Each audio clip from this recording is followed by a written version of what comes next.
Թռիփը մեզ պարտադրված պատերազմի սպառնալիքով եկեք անկեղծ լինենք, նույնիսկ Նիկոլ Փաշինյանը, նաև ամերիկյան վարչակազմը հայտարարեց, եթե մենք դա չանենք, ապրիլին պետքա պատերազմ լիներ, պատերազմի սպառնալիքով մեզ պարտադրված պայմանագիր է, ու քանի դու թույլ ես, քանի չունես այնպիսի բանակ, որ կարողանաս նման սպառնալիքները կանխես,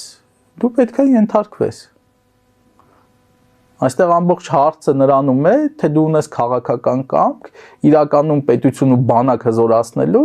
թե ուղղակի գոյություն ես քաշ տալիս։ Պետություն եւ բանակ հզորացնում ենք, որ նորից պատերազմենք։ Ոչ չպատերազմենք, քանի դու թույլ ես,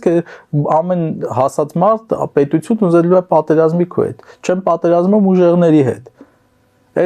Այդ էլ մյուս մանիպուլյացիան է, որ ասում են, այդ ում երեխեքի հաշվին եք ուզում, այդ պատերազմ եք ուզում, չէ, չենք ուզում։